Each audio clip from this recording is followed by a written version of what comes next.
Rick and Morty has attracted millions of fans because of how raunchy, absurd, and wild it is. From theme parks inside old men, to time-traveling snakes, all the way to mysterious fear holes that make you question everything you've ever experienced, Rick and Morty likes to dip their hands in everything. If you ask the average fan of Adult Swim's iconic series what they like most about it, they'll probably say, it's funny, which, no offense, is an insult to what the show is actually trying to convey. The first few episodes of Rick and Morty, which originally aired in December of 2013, definitely leaned more into the comedy aspect, especially episode 1. But somewhere in season 1, the show changed direction, forever. From that point on, Rick and Morty didn't want to make you laugh, it wanted to change the way that you think, and if you watch the show through that lens, you'll quickly see what I mean. This analysis of the show's true message is broken down into 3 chapters. 1. Real life through the lens of a sci-fi megacity. 2. How did the most nihilistic character ironically become an icon of comedy? And 3. The life of the average isn't fun, but it's what most of us are stuck with. 1. Real life through the lens of a sci-fi megacity. Real life sucks, and we shouldn't pretend it doesn't. When you think of a generic Rick and Morty episode, you imagine Rick and Morty, a scientist and his grandson, going on wild and zany adventures. However, when you watch the episodes and look for this trope, you rarely actually find it. Rick and Morty never consistently followed that system, and the reason that we even think about it like that is because the show makes jokes about itself in that manner. For example, Rick Lantis Mix-Up, Season 3, Episode 7, begins with our Rick and Morty going to another universe for a, quote, classic Rick and Morty adventure, end quote.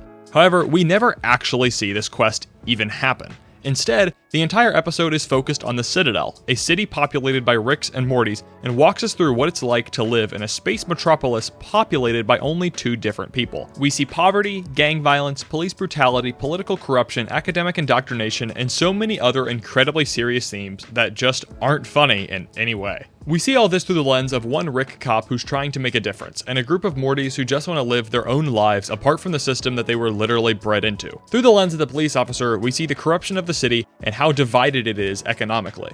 Also, the relationship between the Rick and his commanding officer, who's a Morty, is very similar to the dynamic between Ethan Hawke and Denzel Washington in Training Day. So if you're familiar with that movie, then you get what's happening, but if not, then don't worry about it. Through the eyes of the 4 Mortys, we see how an entire people group, or really just an entire person, is marginalized and discriminated against, despite being just as unique and diverse as those who discriminate against them. The election of a Morty to the position of president, however, proves to that society that anyone can make a difference in their situation and rise against all opposition. Of course, this Morty eventually turned out to be Evil Morty, but the genius behind Evil Morty's character is for a video in the future. The fact of the matter is that when Rick and Morty is at its best, it really isn't that funny. Now, there are moments in this episode that are funny, like Morty's being bad at math, or the show making fun of traditional character archetypes. But overall, the episode itself isn't funny, it just has funny moments. If you hate this episode and think it epitomizes exactly what Rick and Morty shouldn't be, then you're in the minority. This episode has a 9.8 out of 10 on IMDb, and it is the show's highest rated episode, period. Case in point, Rick and Morty's main goal was never to get you to laugh. Instead, it wanted to make you look around and question the legitimacy of the society that humans have built, the same society that you and I live in every day. The show just uses humor as a means to cushion the blow of how serious it can be at times. 2. How did the most nihilistic character ironically become an icon of comedy? There is much more than what meets the eye of someone. Rick Sanchez has become an icon of being sarcastic, rude, and satirical. However, when you watch Rick's character carefully, or even just pay some attention to what's happening in the show, you'll realize that Rick is more depressed than he's funny. Wubba-lubba-dub-dub is one of the most iconic lines in Rick and Morty because it's literally just nonsense that Rick says from time to time. Of course, quickly after the notable line is first introduced, we learn that it actually means, "I am in great pain, please help me." The irony behind this is that Rick's character, in and of itself, is symbolic of the misunderstanding of the line. People, both characters and the audience members, see Rick and his catchphrase as the take-it-easy kind who isn't into anything serious. However, both the character and his respective catchphrase are symbolic for something far greater than just, haha, look at me, I'm trying to be funny. Rick is a tragic character who suffers under the weight of knowledge and great loss. His wife and child were taken from him because he refused an offer made to him by a higher power. This, paired with his crippling alcoholism, has led to him becoming a shell, completely devoid of meaning or purpose, and merely exists because his pride won't let him die because he's too smart to go out like the rest of us. Rick is someone who's so smart that he has built his entire identity around it. He is constantly trying to prove this fact to others because it is the only quality he has. That is really sad. He runs from his past because the pain of it is too great for him to handle, so he is constantly stimulating his brain through substance abuse or incredibly dangerous adventures. That is, until Morty comes around. or in the lens of the audience, episode 1. It takes a bit for Rick's character to actually begin to change, but in season 3, episode 3, Pickle Rick, which won an Emmy by the way, Rick's character finally begins to take a different direction because he finds therapy. Like most egotistical maniacs, he's initially incredibly apprehensive to even the thought of being honest about his feelings, but Dr. Wong eventually becomes a continuing character and is the key to the growth of Rick's character. So, what most people view as a character who just traverses the infinite space actually lies in an incredibly complex and broken character who is just completely misunderstood and is slowly seeking restitution. 3.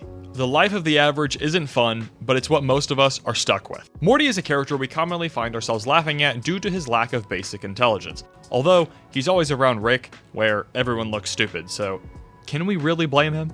Even so, he is the butt of a lot of the jokes in the show. However, Morty is no different than the average person, and in fact, he is the average person. Morty is one of the most relatable characters in the show due to the fact that he has so many problems. He's got relationship issues, he gets bullied at school, he needs help with basic tasks, and he suffers from panic attacks just like the rest of us. While Rick is a character that everyone wants to be due to his massive intelligence, we all share much more with Morty than we do with his grandfather. Morty's constant confusion and bewilderment when out in the infinite universes is how much of us feel when in an unusual situation, except in our situation there aren't any aliens or clones or parasites, or at least not in any of the situations that I find myself in. On top of this, Morty has really deep emotions. He feels, and he feels a lot. His relationship with Jessica shows the average person's struggle with their emotions and how acting on them often doesn't yield the desired result. Unlike Rick, Morty doesn't want to change the world, he just wants to exist in it.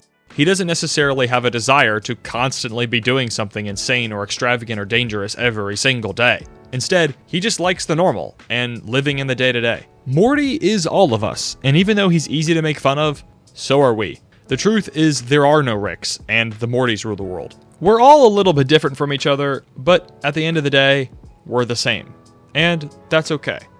While Rick and Morty is undeniably funny, its comedy is a mask for much deeper and more complex themes. From existential dread and nihilism to emotional trauma and psychological damage, the show quickly moves away from being just a comedy about absurd sci-fi adventures.